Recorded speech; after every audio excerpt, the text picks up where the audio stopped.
কামৰূপৰ শুৱালকুছিত মুখ্যমন্ত্ৰী নিৰ্বাচনী প্ৰচাৰ দ্বিতীয় পৰ্যায়ৰ পঞ্চায়ত নিৰ্বাচনী প্ৰচাৰৰ বাবে শুৱালকুছিৰ সেউজ বালিচৰত উপস্থিত মুখ্যমন্ত্ৰী ডক্টৰ হিমন্ত বিশ্ব শৰ্মা আবেলি শুৱালকুছি বালিচৰত অনুষ্ঠিত হোৱা নিৰ্বাচনী সভাত অংশগ্ৰহণ কৰি হাজো শুৱালকুছি সমষ্টিৰ ৰাইজক নিৰ্বাচনী ভাষণ প্ৰসংগত মুখ্যমন্ত্ৰীয়ে উন্নয়নৰ ধাৰা অব্যাহত ৰাখিবলৈ পুনৰ বিজেপিক পঞ্চায়ত নিৰ্বাচনত ভোট দিবলৈ আহ্বান জনায় ৰাইজক।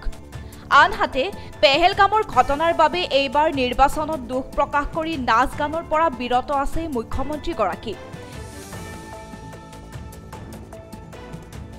বাংলাদেশৰ এগৰাকী প্ৰাক্তন সেনা বিষয়াই উত্তৰ পূব ভাৰতৰ ৭ ৰাজ্য দখল কৰিব বুলি হুংকাৰ দিয়া সন্দৰ্ভত মুখ্যমন্ত্ৰীগৰাকীৰ প্ৰতিক্ৰিয়া প্ৰকাশ কৰি কয় যে বাংলাদেশৰ কোনো শক্তিয়ে নাই, এয়া সংবাদ মাধ্যমৰ সৃষ্টিহে।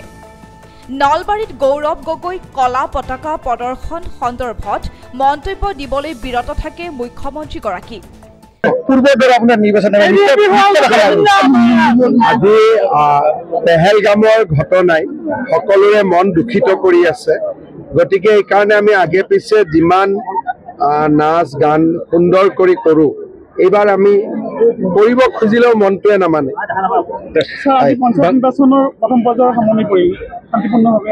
ভাল কৰি হৈ গৈছে। মই কিমান % ভোটিং হৈছে খবৰ লোৱা নাই, গুৱাহাটীত গৈ খবৰ লওঁ, কিন্তু ক'তো কোনো গণ্ডগোলৰ খবৰ নাই, সুন্দৰভাৱে শান্তিপূৰ্ণভাৱে হৈ গৈছে। নলবাৰীত গৰু কলাপত্ৰ প্ৰদৰ্শন কৰিছে এজন বাংলাদেশৰ প্ৰাক্তন সেনা বিষয়াই উত্তৰ পূব দখলৰ কাৰণে আহ্বান জনাইছে, হুংকাৰ দিছে। যিয়ে আহ্বান নিদিয়ক কিয়, বাংলাদেশৰ হাততো কোনো শক্তি নাই।